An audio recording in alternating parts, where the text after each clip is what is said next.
दुनिया में बहुत से नबी आए, सुनिए, हर नबी पर नमाज फर्ज थी।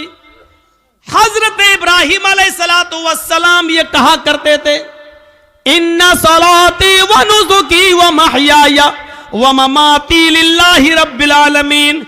मेरी नमाज, मेरी कुर्बानी, मेरी जिंदगी और मेरी मौत अल्लाह के लिए है। कुरान कह रहा है ना, इन्ना सलाती व नुसुकी व महयाया व ममाती लिल्लाहि रब्बिल आलमीन। मेरी नमाज, मेरी कुर्बानी, मेरी जिंदगी, मेरी मौत किसके लिए है? अल्लाह के लिए। इसका मतलब यह है कि इब्राहिम अलैहिस्सलाम पर भी नमाज फर्ज थी।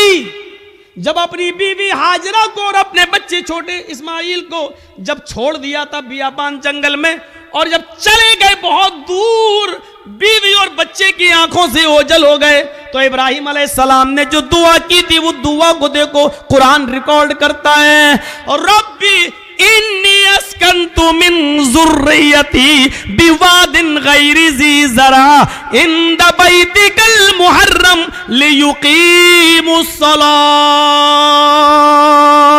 इलाहुल आलमीन। ओ अल्लाह रब्बुल आलमीन, हमने अपनी बीवी को, हमने अपने बच्चे को एक बियाबान जंगल में तेरे हवाले छोड़ दिया है।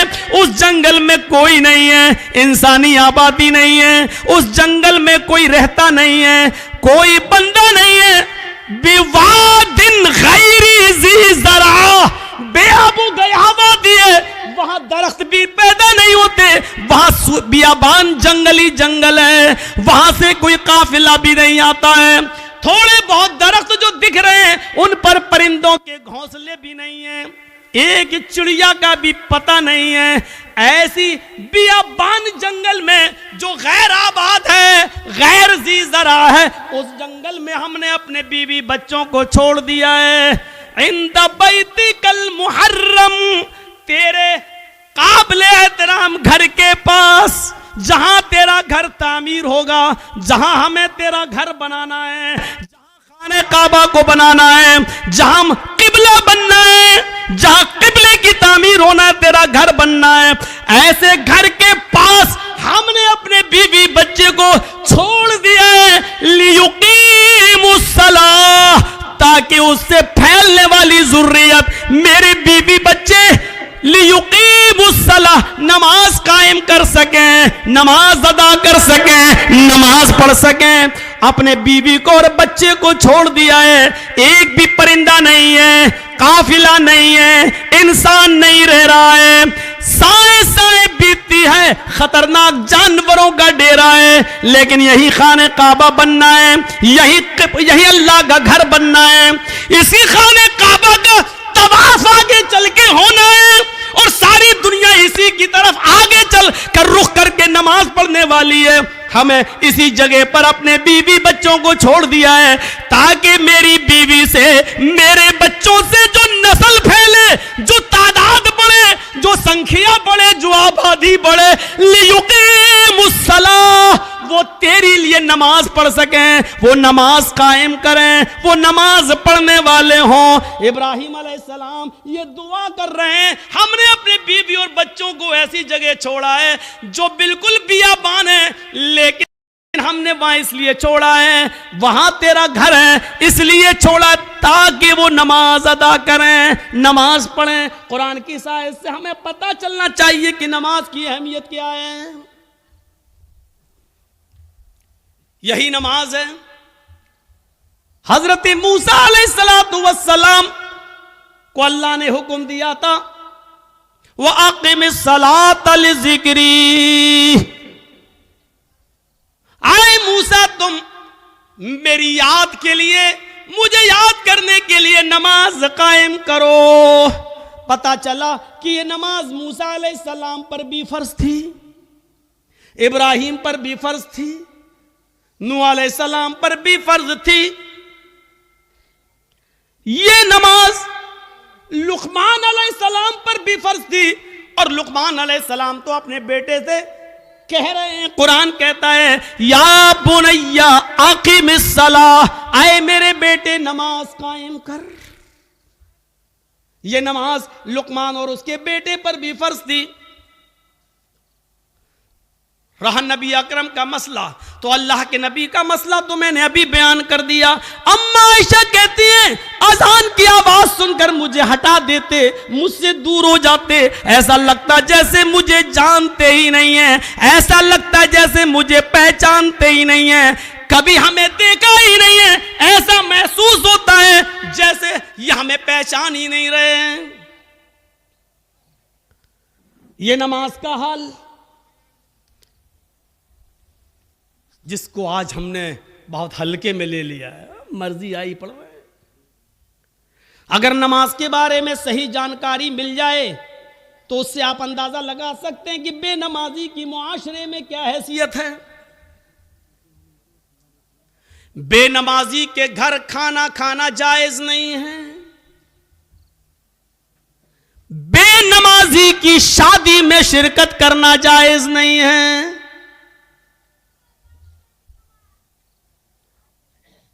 अगर किसी लड़की की शादी किसी बेनमाजी से हो जाए तो उस लड़की का बेनमाजी पति के साथ रहना जायज नहीं है।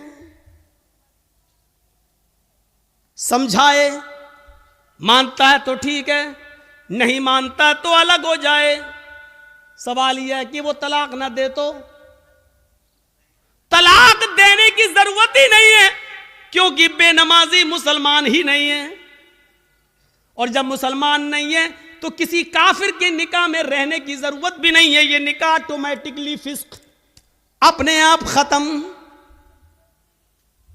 बेनमाजी के हाथ का खाना जायज नहीं है,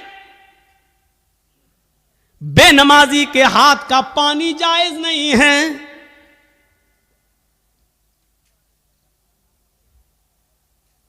बेनमाजी अगर मर जाए तो उसकी नमाज़े जनाजा पढ़ना जायज नहीं है। बेनमाजी अगर मर जाए तो उसको मुसलमानों के कब्रिस्तान में दफन करना जायज नहीं है। क्या क्या बताऊं।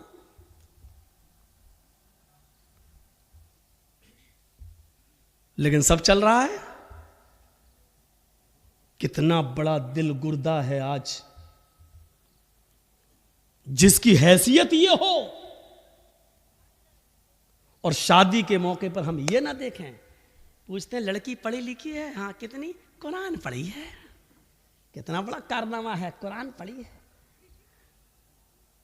और कुरान खुलता कब है? रमजान में, फिर पूरे रमजान तक बंद रहता है। फिर जब रमजान का महीना आएगा तब वो कपड़े से खुलेगा, धूल उस वक्त धूल साफ होगी, अपने जहेज के बर्तन रोज धोएगी, अम्मा की और बाप की तरफ से मिले हुए बर्तन रोज धोएगी। लेकिन कुरान जिस जुज़दान में लिपटा हुआ है उसको महीनों हो जाते हैं, उसको साफ करने की नौबत नहीं है। जिस तरीके से बेनमाजी औरत बेनमाजी आदमी के साथ नहीं रह सकती, उसी तरीके से नमाजी शौहर के साथ बेनमाजी औरत नहीं रह सकती।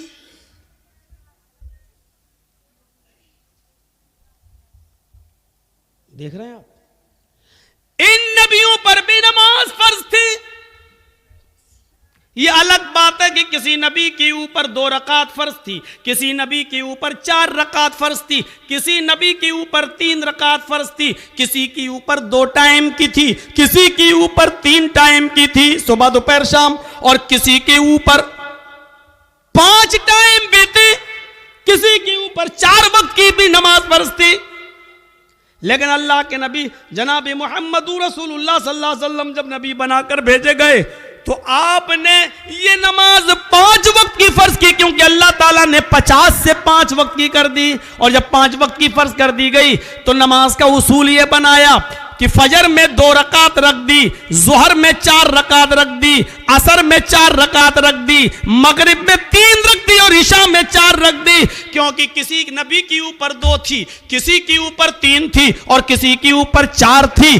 2 से कम नहीं थी और 4 से ज्यादा किसी के ऊपर फर्ज नहीं थी। इसलिए अल्लाह के नबी ने 2 भी रखी, 3 भी रखी और 4 भी रखी, ताकि लोगों को इस बात का इल्म हो जाए कि मैं किसी नबी के खिलाफ नहीं हूं। मैंने फजर में 2 रकात नमाज फर्ज की है ताकि उन नबियों की भी फिदा हो जाए। जो 2 रकात जो पढ़ा करते थे, 3 रकात भी मैंने मगरिब में रख दी है, क्योंकि कुछ नबियों पर 3 वक्त 3 रकात फर्ज थी, तो मैंने उनको की 3 रकात भी रख दी, ताकि उस नबी की सुन्नत भी जिंदा हो जाए। और जिन नबियों पर 4 रकात फर्ज थी, हमने ज़ुहर, असर और इशा में 4 रकात फर्ज कर दी, ताकि उस नबी की सुन्नत पर भी अमल हो जाए।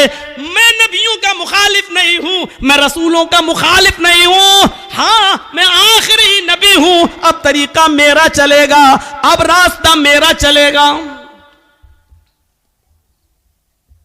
दुनिया में 3 ही किस्म की मखलूक है। एक मखलूक जो हमेशा खड़ी रहती है, जैसे पेड़, दरख्त, पहाड़, ये खड़े हैं। कुछ मखलूक झुकी हुई होती है, जैसे भैंस, बकरी, गाय, भेड़। आप देखिए, हम लोग जब ऐसे रुकू में चले जाएं तो बिल्कुल वही शक्ल हो जाती है। और कुछ मखलूक ज़मीन से चिपकी हुई होती है, जैसे छिपकली, चूहा। दीवार पे भी चढ़ेगा तो चिपका हुआ होगा, ज़मीन पे होगा तो ऐसे होगा। ये 3 ही किस्म की मखलूक है, चौथी कोई किस्म नहीं है। और अल्लाह कहता है युसब्बिहु लिल्लाहि मा फिस समावाति व मा फिल अर्ज़, ज़मीन व आसमान की सारी मखलूक अल्लाह की तस्बीह बयान कर रही है, अल्लाह की हम्द व सना बयान कर रही है। अल्लाह के नबी सल्लल्लाहु अलैहि वसल्लम ने नमाज में ये तीनों कंडीशन लागू कर दी है। अल्लाहु अकबर, अय अल्लाह, ये पहाड़ भी तेरी हम्द व सना बयान करते हैं, ये दरख्तों के पत्ते भी हम्द व सना बयान करते हैं। अगर तुझे खड़े होकर की जाने वाली इबादत ज्यादा पसंद है दरख्तों की, पहाड़ों की, तो देख मैं खड़ा हूं। अल्लाहु अकबर, मेरी इस अदा को कबूल कर ले।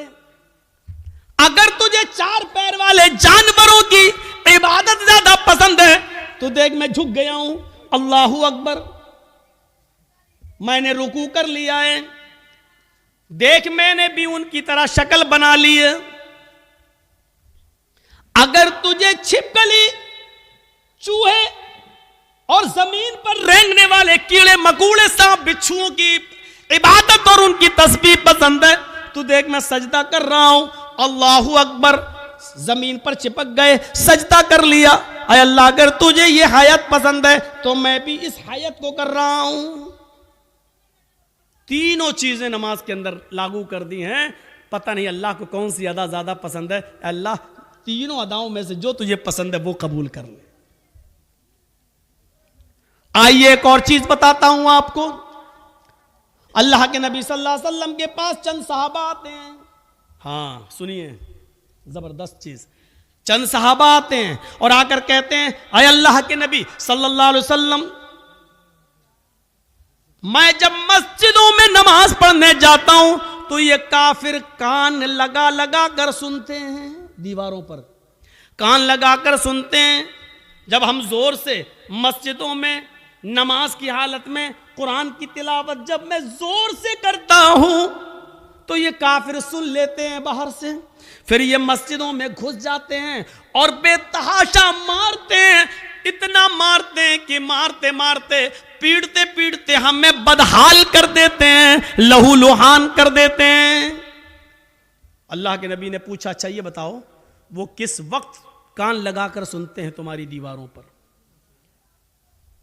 कहा अल्लाह के नबी, शाम को जब वह काम करके वापस आते हैं, बहुत देर हो गई, तकरीबन 1.5 घंटा 1 घंटा, वहां बड़ा शोर हो रहा है, वो पीछे वो लोग सुन ही नहीं रहे, पता नहीं क्या खुरापाते कर रहे हैं। बच्चे नहीं हैं उसमें, कुछ बड़े भी हैं। उधर देखिए वो पीछे, और अभी तक नहीं सुन रहे। देखो वो फिर छलांग लगा रहा, कूद रहा, उनकी आवाज़ यहाँ तक आ रही है। कोई ऐसा आदमी नहीं है जो उनको भगा दे, उनको कह दे घर जाए।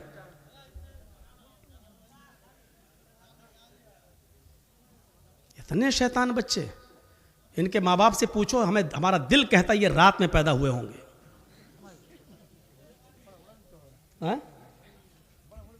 हाँ बड़ा बड़ा भी है, हमको यहां से दिख रहा है, अभी निगाह इतनी कमजोर थोड़ी हुई हमारी। पूछा अल्लाह के नबी सल्लल्लाहु अलैहि वसल्लम ने, अच्छा ये बताओ कि वो किस वक्त कान लगा के सुनते हैं? कहा अल्लाह के रसूल, वो जब शाम को काम करके वापस आते हैं, जब तो वो कान लगाकर सुनते हैं, यानी असर के वक्त। तो अल्लाह के नबी सल्लल्लाहु अलैहि वसल्लम ने फरमाया, अच्छा तो कान लगाते हैं वो दीवारों पर? कहाँ? तो ठीक है, फिर असर में तुम कुरान की किरात जोर से करना बंद कर दो, यानी आहिस्ता पढ़ लो। और कब कान लगाते हैं? कहा अल्लाह के रसूल कैलूला करते वक्त। हम लोग जब दोपहर में काम करके आते हैं, घर में खाना खा के थोड़ा सोते हैं, कैलूला यानी जोहर की नमाज के वक्त वो कान लगाकर सुनते हैं और हमको पकड़ के मारते हैं जब हम जोर से कुरान की तिलावत करते हैं तब। तो अल्लाह के नबी ने कहा जोहर में भी तुम कुरान को आहिस्ता पढ़ो। देखिए, आपने ये नहीं कहा कि नमाज घर में पढ़ लो। मकामी आदमी हो, जो कहीं का रहने वाला हो, आप अपने गांव के रहने वाले हैं, तो आप अपने घर पे नमाज नहीं पढ़ेंगे। कोई मुसाफिर आदमी है, सफ़र से आया है, तो वो जहाँ ठहरा है, जहाँ रुका है, वो नमाज पढ़ सकता है अपने मकाम पर जहाँ वो ठहरा है, इसलिए कि उसको कसर में करना है, 2 रकात पढ़ना है। और मुसाफिर जोहर और असर एक साथ पढ़ सकता है, मगरिब और इशा एक साथ पढ़ सकता है, वो 2 नमाजें मिला सकता है, उसको गुंजाइश है। लेकिन मकामी आदमी को नहीं। अल्लाह के रसूल ने उनसे क्या कहा? अच्छा जोहर में मारते हैं और असर में मारते हैं? कहा तो ठीक है, जोहर में आहिस्ता पढ़ लो और असर में आहिस्ता पढ़ लो। अच्छा ये बताओ मगरिब में? का अल्लाह के रसूल वो बहुत देर से आते हैं, तो मगरिब में वो कान लगा के नहीं सुनते हैं। तो आपने फरमाया फिर मगरिब में कुरान की तिलावत जोर से करो। अच्छा ईशा में?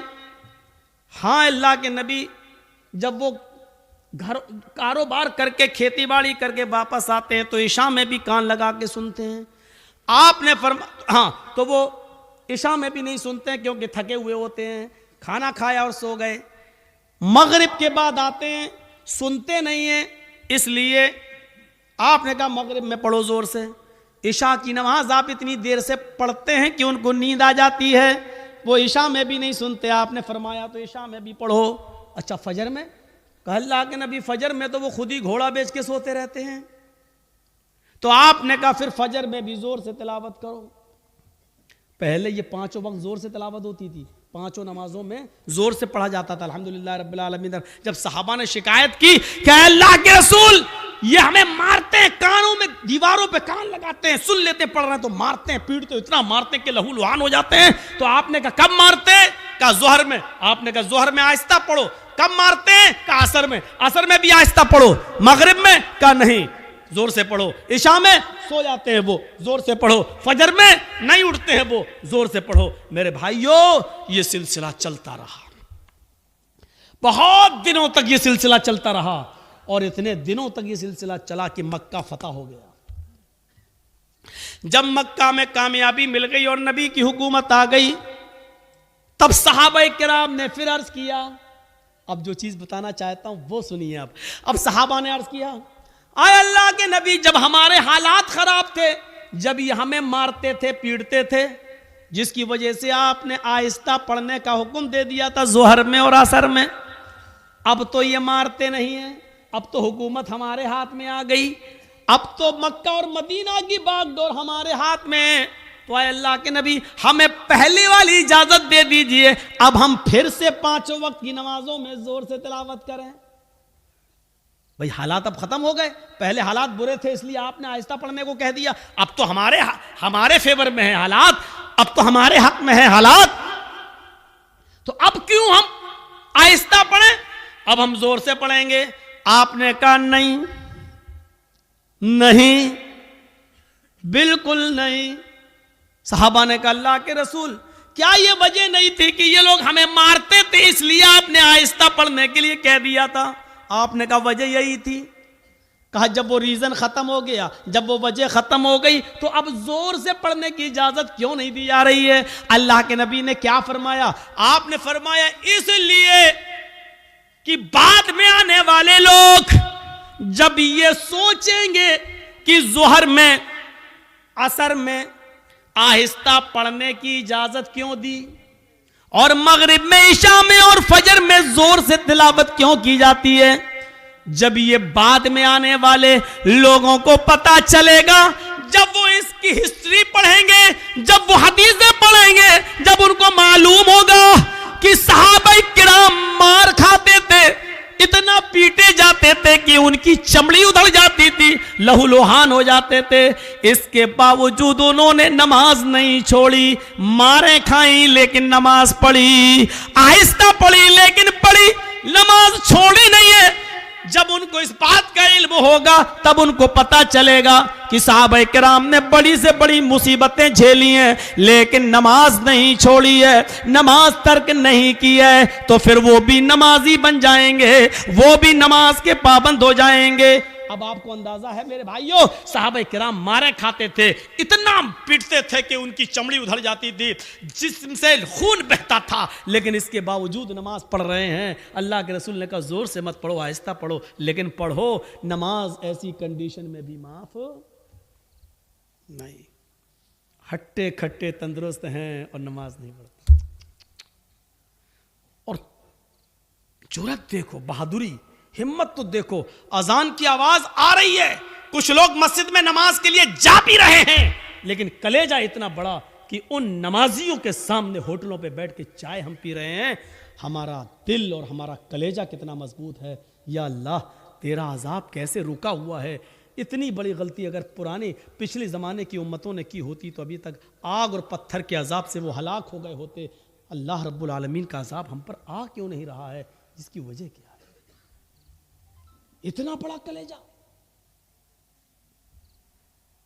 मस्जिद के सामने होटल के बाहर, मस्जिद के बाहर होटल पे बैठ जाए हम, और नमाज मस्जिद के अंदर हो रही हो, और हम मस्जिद के सामने से गुजर जाएं साइकिल लेकर और बाइक लेकर।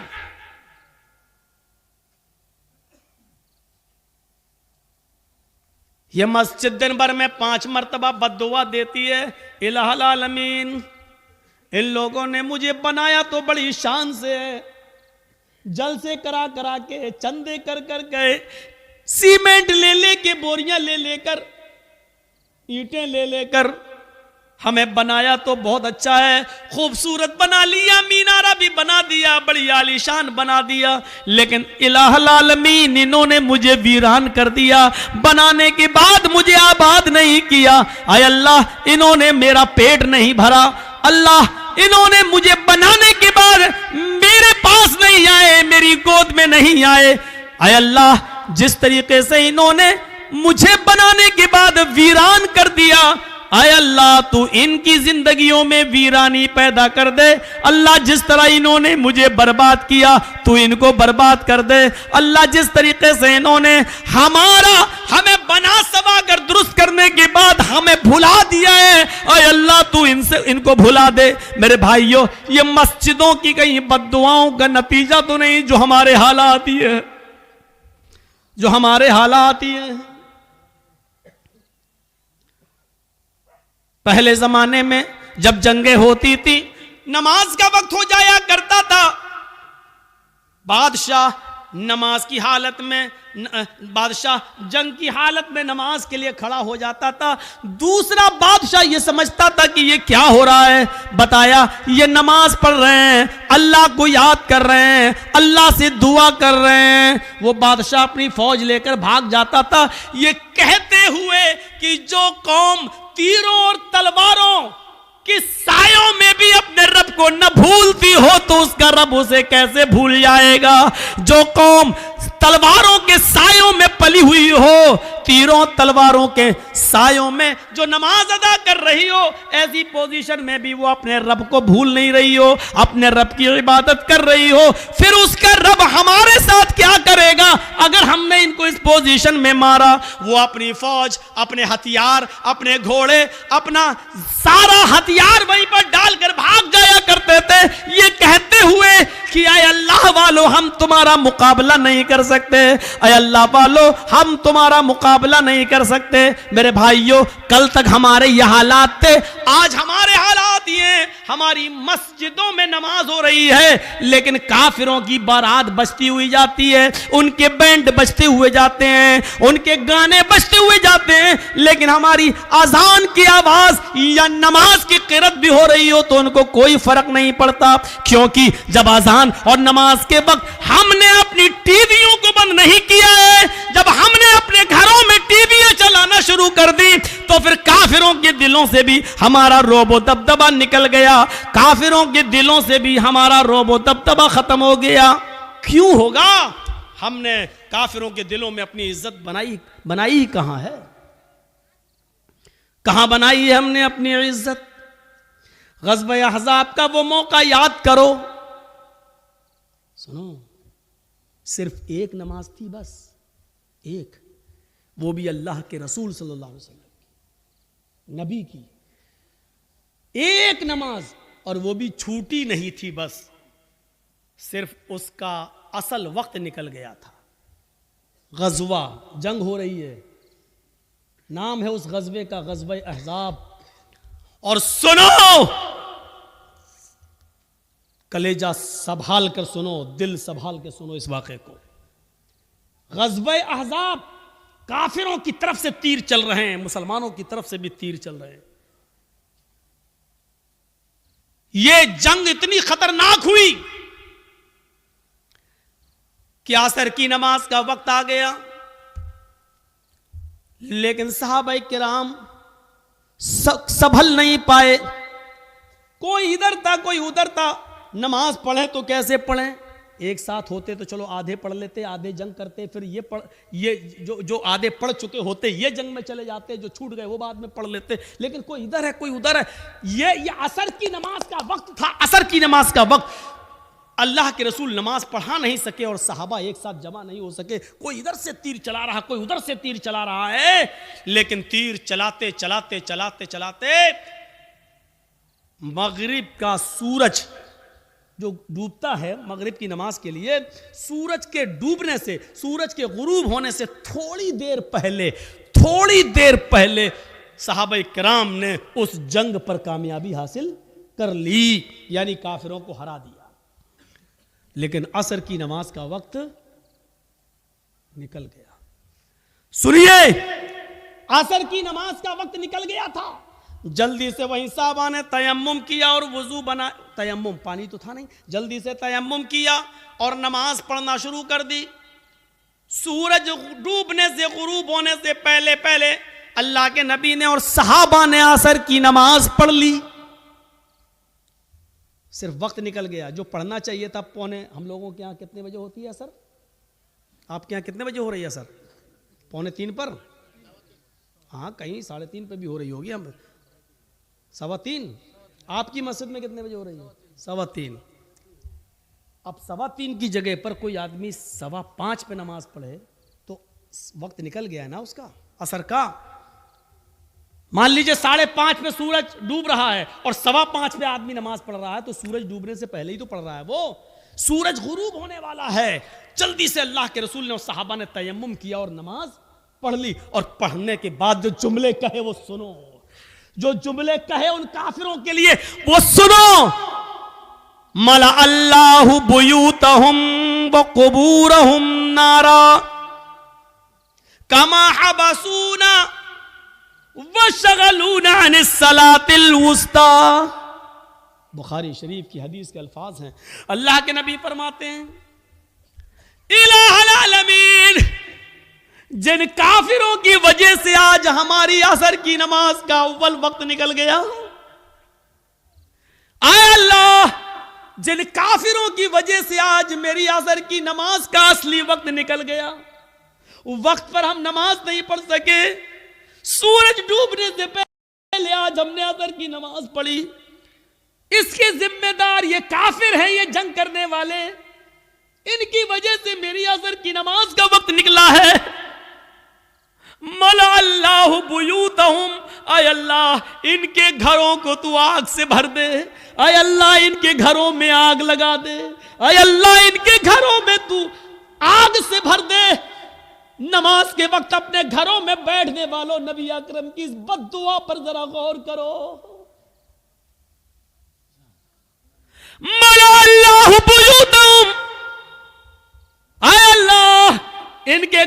को तू आग से भर दे।